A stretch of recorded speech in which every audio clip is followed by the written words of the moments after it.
В Зимнем саду администрации главы Ингушетии известные режиссеры и актеры российского кино, члены Союза кинематографистов и деятели культуры. Встреча участников международного кинофестиваля «Золотая башня» с руководством республики за 5 лет проведения стала уже традиционной. Юнусбек Евкуров отметил, что приезд таких знаменитых людей в Ингушетию, так же как и проведение самого фестиваля, большое и знаменательное событие в культурной жизни не только нашего региона, но и всей страны. Фестиваль, который мы проводим «Золотая башня», он сегодня позволяет уже с каждым днем все больше и больше участвовать в этих проектах уже таких доморощенных режиссеров, продюсеров, артистов в том числе. То есть люди пытаются в этих фестивалях участвовать. И надо все-таки такие фестивали больше проводить. Это как толчок к инициативе тех, кто хочет себя видеть в мире искусства, в мире кино. Есть ли будущее кинематографии на Северном Кавказе? Главная тема сегодняшней встречи. Участники 5-го юбилейного фестиваля кино приехали с конкретными предложениями по развитию кинематографии в СКФО. Так, зампред Союза кинематографистов страны Клим Лаврентьев представил проект создания Северокавказской киностудии. По его мнению, на сегодняшний день этот вопрос актуален как никогда. На Северном Кавказе уходят старики, специалисты, кинематографисты.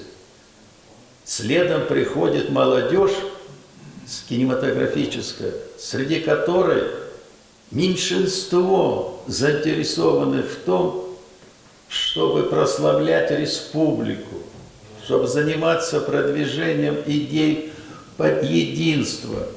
Большинство молодых кинематографистов в кинопроизводстве заинтересованы только как в заработке. Документальное кино, анимация и, конечно же, игровое. У киностудии будет большой спектр деятельности, но особое внимание направлено именно на развитие документального кино и кинолетописи, так как приоритетной задачей киностудии будет сохранение культурных традиций народов Северного Кавказа. Финансирование представители Союза кинематографистов планируют осуществлять за счет создания кинофонда. Этот фонд может быть создан по аналогии с тем, что существует на федеральном уровне. Может быть, этот фонд создан в организационно-правовой форме фонда или автономной некоммерческой организации. Ну и, кроме того, Российская Федерация в лице, по всей видимости, Министерства культуры, Росимущества. Имущественные взносы в этот фонд всех учредителей должны быть равны. Глава Ингушетии в свою очередь отметил, что наиболее оптимальное решение для финансирования киностудии – это включение ее в президентскую программу 12 национальных проектов по направлению культура.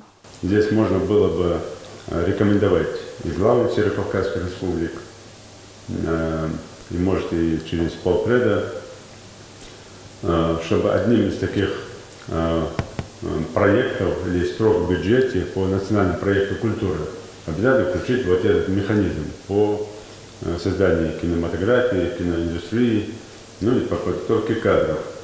И это как раз легло бы там на государственное бюджетирование.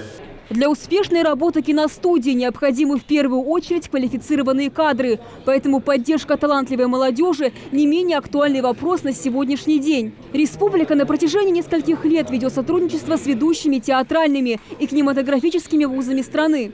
В их числе ГИТИС и ВГИК. Впрочем, Клим Лаврентьев считает, что для обеспечения полноценной работы киностудии этих ресурсов недостаточно. Поэтому им достигнута договоренность с руководством Всероссийского института кинематографии о создании дополнительного курса для абитуриентов из Северного Кавказа. Набор будет вестись уже со следующего года. Также ингушские абитуриенты смогут проявить себя и в Академии известного режиссера Никиты Михалкова. Два мощных рычага.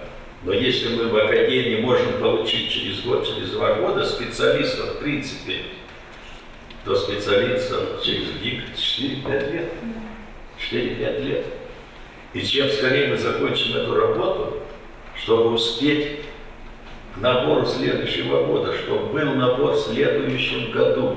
Глава Ингушетии поддержал инициативу о создании киностудии. Вопрос, конечно, необходимо доработать, а также направить письмо на имя президента страны. Участники кинофестиваля также поделились своими впечатлениями от республики. Многие из них здесь не в первый раз. Работники киноиндустрии отметили, за годы существования кинофестиваль значительно поднялся в профессиональном уровне. В 5-м юбилейном принимают участие режиссеры документального и игрового кино. Всего заявлено 50 фильмов, 22 игровых и 28 документальных.